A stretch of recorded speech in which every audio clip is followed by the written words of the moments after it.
Babar Azam ODI की ranking के अंदर नंबर 1 क्यों है? ये सवाल कोई Australian, south African, Indian, Bangladeshi करे समझ आती है। अगर यही सवाल कोई पाकिस्तानी करे, वो भी एक्स क्रिकेटर करे, तो फिर जिसको कहते हैं ना, सोचना पड़ता है यार अपने ही मुल्क का बंदा नंबर 1 है और फिर उस पर सवाल उठ रहे हैं।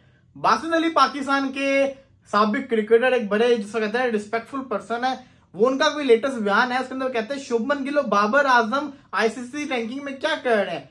ट्रेविस हेड, सचिन रविंद्रा, इनको टॉप के ऊपर होना चाहिए। बात उनकी सही है, ट्रेविस हेड और सचिन रविंद्रा को होना चाहिए, लेकिन भाई बाबर आजम और शुभमन गिल ने परफॉर्मेंस पहले ही इतनी दिखाई हुई है कि उसकी बेस के वो अभी भी नंबर 1 और नंबर 2 पे आ जाते होते हैं। अब आप कहना चाह रहे हैं कि आईसीसी का जो सिस्टम है वो क्यों ऐसा कर रहे हैं, उनको क्यों लेकर रख के बैठे, वो आईसीसी का सिस्टम है। अब मैं आपको एक चीज बताऊं, सन 2000 से लेके, मैं इंडियन एक इदारा है स्पोर्ट्स की, उनका एक पोस्ट है उसकी मैं बात करूं, सन 2000 से लेके 2024 तक आईसीसी रैंकिंग के अंदर टॉप 2 जो बल्लेबाज हैं वो कौन से रहे साल के एंड तक, उनके नाम बता रहा हूं आपको। 2000 से लेके 2020 तक कोई एक पाकिस्तानी नंबर 1 नंबर 2 पे नहीं रहा, लेकिन 2021 से 2024 तक पाकिस्तानी आपको नजर आएंगे बिकॉज ऑफ बाबर आजम। बाबर आजम 2021 से नंबर 1 है ओडीआई के अंदर 2024 तक। मैं अब लोग कहेंगे बाबर बाबर करता रहता है, भाई मैं बात बता रहा हूं, कॉमन चीज बता रहा हूं कि बाबर से नफरत अलग, लेकिन आप जो चीज है उसको डिनाई तो नहीं ना कर सकते कि पाकिस्तान 2000 से लेके अभी तक क्यों 2020 तक क्यों नंबर 1 की पोजीशन में कोई खिलाड़ी क्यों नहीं आया? क्योंकि वो परफॉर्मेंस नहीं देते थे, उसकी परफॉर्मेंस आ रही है और फिर वही पाकिस्तानी उसको आईसीसी सवाल करेंगे नंबर 1 पे क्यों है। हाँ, बाबर आजम का जो मसला है वो ये है कि बाबर आजम खेलने में गलती करता है, बाबर आजम क्या सही अच्छी बॉलिंग लाइनअप के अगेंस्ट बाबर आजम स्ट्रगल करता है, ये हम कह सकते हैं।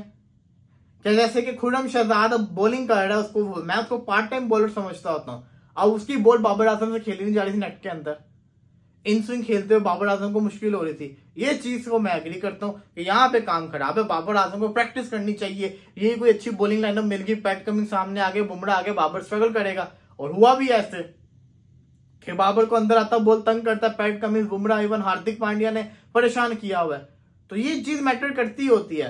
तो बाबर आजम नंबर 1 क्यों, बाबर आजम नंबर 1 क्यों, शुभमन गिल टॉप 10 के अंदर क्यों है, ये आईसीसी बेहतर जानती है।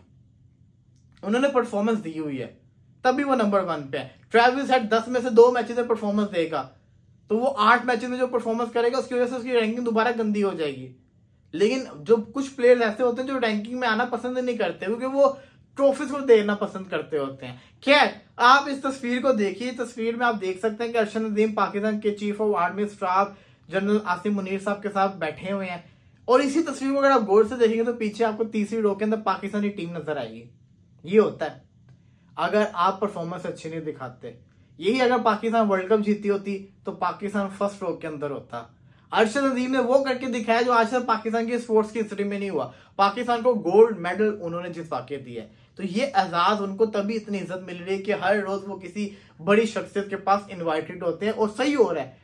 उनको ये सब कुछ मिलना भी चाहिए क्योंकि उसने बड़ी मेहनत की हुई है, बड़ी स्ट्रगल की हुई है, और आज उसको उसका फल मिल रहा है। इससे सीखना चाहिए। शान मसूद रिजवान पीछे बैठे देख रहे हैं, इनको इससे लेसन लेना चाहिए कि अरशद नदीम इस मुकाम तक कैसे पहुंचा है, मेहनत करके। अगर आप भी मेहनत करेंगे तो आप भी इस मुकाम पे पहुंच जाएंगे। उम्मीद करते हैं कि जो हो सब कुछ अच्छा हो। अलबत्ता रही बाबर आजम की बात, तो देखिए रैंकिंग की जो कहानी है वो आईसीसी बेहतर जानता है। हम तो सिर्फ ये कह सकते हैं कि नंबर 1 प्लेयर ये है, नंबर 2 प्लेयर ये है, नंबर 3 प्लेयर ये है। परफॉर्मेंस करेंगे तो रैंकिंग के अंदर रहेंगे, परफॉर्मेंस नहीं करेंगे तो रैंकिंग से नीचे चले जाएंगे।